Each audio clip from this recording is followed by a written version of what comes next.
boss, mga sir, nandito naman tayo sa isang unit natin na ano. So, nag-boss na naman itong unit na to. Kailan yung ating discharge. Ayan. So, hanapin talaga natin itong ano ito. Kung saan nagagaling yung leak itong unit na to. So, hanapin natin. Hanapin kung saan lupalo pang ano, nagbibigay sa atin ng sakit ng ulo. So dito sa area na to makikita nyo, ayun, medyo nagkakaroon ng discoloration yung pipe. So tingnan natin sa loob yan kung ano yung naging sitwasyon. So yan, napakarami na ng tangke namin dito. Sa isang linggo ay isang bisis, so kinakargahan din. So sa ngayon ang gagawin natin ay dadala tayo ng pan-leak test para makita natin yung ano, yung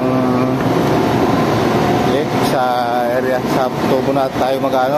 So tapos na tayo doon sa kanyang compressor. So nakapag-higpit na rin tayo doon. So bago natin kargan uli ng panibagong ano. So ito yung butas na pinapasukan natin. Ito rin yung area na binidyohan ko mga nakaraan na nire-repair yung bubong.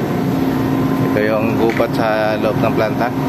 So medyo masukal at delikado din dahil maraming mga nakakalat dito na ano, live wire tulad nito, mga wire ng IT.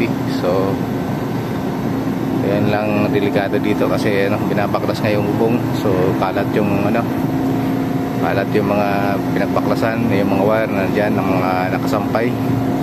So balik tayo dito sa ating ano, sa ating refrigeration unit na hinahanapin natin yung ano.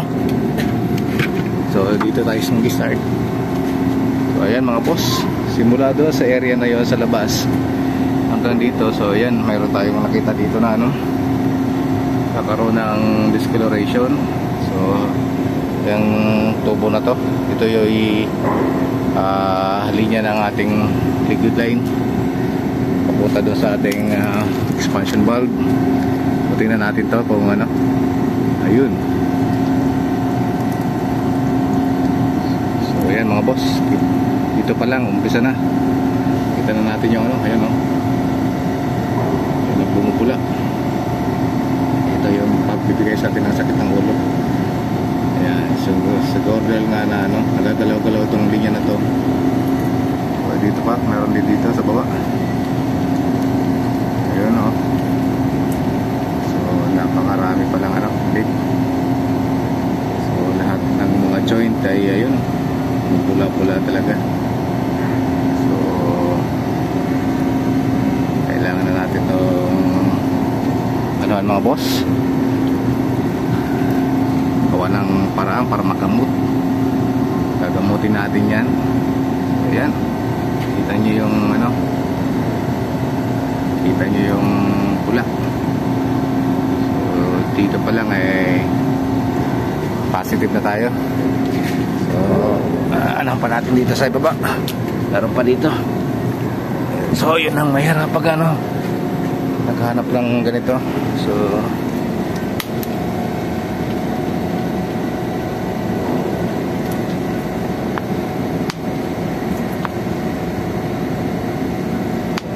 din. Ayan o. Lumang ano to, lumang linya to mga boss, kaya ganyan. So positive dito pa lang sa area.